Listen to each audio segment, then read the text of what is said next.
안녕하세요. 네, 강태입니다. 오늘은 쓰레기처럼 연애하는 인간들의 특징에 대해서 이야기를 해보려고 합니다. 제가 가진 연애 모토 중 하나가 연애할 때 사람 다르고 결혼해서 사람 또 다르고 그렇다 보니 예측하기 힘든 부분이 정말 많이 있고 알기 힘들다는 겁니다. 적어도 서로 연애를 하는 과정 중에 문제가 분명히 생겨요. 단 그중 제가 아주 경계하고 가장 말하고 싶은 것은 성격 나쁜 것은 볼 것도 없다고 생각합니다. 진짜 만날 이유가 없다고 생각을 해요. 그런 사람을 고쳐다가 쓰고 싶은 변태적인 성향을 가진 게 아니라면요. 그래서 오늘은 좀 쓰레기처럼 연애하는 인간들의 특징을 좀 정리해 보려고 합니다. 첫 번째는 갑질을 심하게 하는 인간이에요. 연애에 있어서 갑을 관계를 세세하게 따진다면 완벽하게 균형을 맞출 수는 없겠지만 갑질 심한 인간은 분명히 있어요. 아니 무의식적으로 이 전제를 깊이 깔아두고 있는 사람이라 생각하면 쉬워요. 즉 상대를 갖고 놀려는 마음을 품고 있어요. 이 인간들의 보편적인 특징은 자기 자신의 객관적인 성격 문제를 근본이나 근원은 바꾸려고 하지 않고 기술만 덧칠해요. 예를 들면 뭐 이런 거죠. 뭐 이상한 거 하나 주워 듣고 와가지고 그걸 그대로 시행하는 거죠. 근데 그 시행하는 방향이 사람 마음을 가지고 노는 쪽으로 압도적으로 편향되어 있는 사고방식을 하고 있다는 게 문제입니다. 그렇게 많이 기울어 있어요. 아니 애초에 관심 자체가 그쪽 방향을 타겟한다고 볼 수 있어요. 그래서 자기 자신은 갑의 위치에 올려다 놓으려고 하고 다른 한 사람은 을의 위치, 아니 을보다 더 내려놓으려고 인위적인 시도를 하는 경우가 정말 많아요. 그래서 그게 심하면 상대를 갑을 병정까지 내려놓으려고 하죠. 개인적으로 상대를 을 이하로 낮춰버리려고 하는 인간은 상대를 존중하는 마음이 일단 거의 없기 때문에 답 없는 인간이라 생각을 하는 편이에요. 내가 우연히 연애를 하다가 인간관계를 하다가 연애 도중 상대가 쓰레기인 걸 눈치챘을 때 그때 나도 그에 걸맞게 방어 용도로 사용했다면 모르겠지만 애초에 이런 사상이나 이념을 줏대는 개나 줘버리고 그대로 받아들이고 다른 상대를 가져 놀려는 이념을 그대로 받아들인다는 것은 생각이 있나 싶어요 솔직히. 그래놓고 뒷이야기 서사는 대부분 이거죠.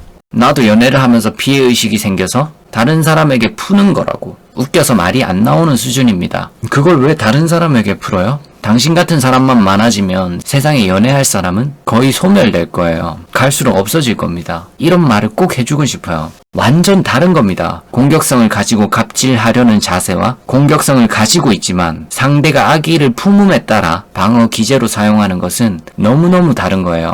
당신의 심리 안정을 위해서 다른 사람의 불안을 고의로 증폭시키지 마세요. 직접 불안해봤던 경험이 있다면 당연히 알 텐데 상대한테 그렇게까지 하면 안 된다는 것을. 두 번째는 사실 이게 더 무서운 건데 배타적인 걸 넘어서 사람 자체를 사물처럼 대하는 인간입니다. 이건 진짜 무서운 거라 생각해요. 실제로 연기를 하고 다니니까 눈에 잘 보이지도 않을 뿐더러 제일 무서운 부류의 인간이 아닐까 생각해요. 원인은 정말 다양해요. 그 생각이 어디서부터 올라온 건지 그 사람의 성향이 원래 그런 건지 알 수는 없어요. 그러니까 우울증에 걸린 사람의 원인을 하나하나 찾기가 정말 어렵잖아요. 그런 것과 비슷해요. 발생하는 원인이 너무 다양한 거죠. 이런 것처럼 뭔가 어디서 생각의 핀트가 크게 어긋났겠죠. 좀 쉽게 예를 들어 남자라면 이 경우가 제일 많아요. 마음의 교류 없이 목적성만 가지고 있는 경우 같은 것들을 말해요. 이 경우 치명적인 문제 중 하나는 서로 정서적인 교감이 매우 많이 결여된다는 점이죠. 왜냐하면 한쪽이 이상한 사상을 가진 채로 거부하고 있으니까요. 그냥 목적을 노골적으로 표현해보자면 이런 거죠. 갖고 놀다가 버리지 뭐. 이딴 생각인 겁니다. 이 생각 자체가 문제가 많아요. 상대방도 이걸 아주 즐긴다면 모르겠지만 그럴 일은 거의 없겠죠? 그리고 상대에게 의사 따위는 물어보지도 않을 테니까요. 아니 물어볼 수도 없는 썩은 생각이죠. 그랬을 때 상대는 진심으로 마음을 연 것이라면 그 상대방은 참 타격을 많이 받게 되죠. 사실 이런 짓을 하는 본인한테도 별로 좋을 게 없거든요. 자기 자신도 아주 많이 병이 듭니다. 과학적으로도 그렇고요. 또는 여러 가지 심리학적인 관점으로 봐도 좋지 않죠. 특히 신경심리학적으로 따져봤을 때가 제일 자명해요. 그냥 정신 나간 쾌락주의자의 길이 기다리고 있을 뿐이죠.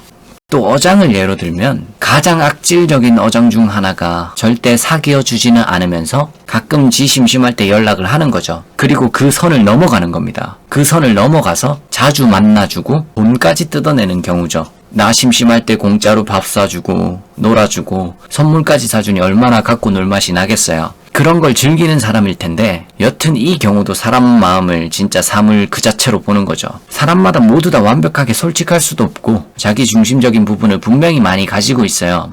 이건 당연하지만 저 수준들은 선을 넘는 것이 아닌가 생각해요, 개인적으로. 접근 금지 팻말 표시와 비슷하달까요? 여튼 육체적으로 해를 입히진 않더라도 분명 정신적으로 상대의 감정을 짓밟는 악의를 감추고 있는 거거든요. 고개만 숙이고 잠재운 척하고 있을 뿐이지 시간이 지나면 본색을 아주 많이 드러내죠. 또는 마음에 안 들면 나를 그냥 뒤에서 물어버릴 거예요. 그래서 저는 이런 식의 이야기를 아무 생각 없이 전파하는 인간들이 너무 싫어요. 지금은 개인주의가 매우 심해서 안 그래도 사람들이 개인주의가 더더더 가속화되어 가고 있는데 멀쩡한 마음을 그걸 조금 보존시켜주지는 못할 망정 부추기고 있으니까요.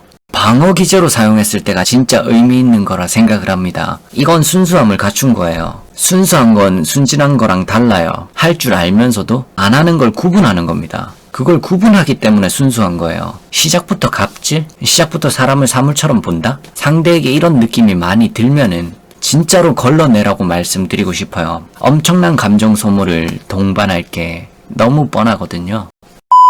영상이 도움이 되셨다면 구독하기와 좋아요 부탁드립니다.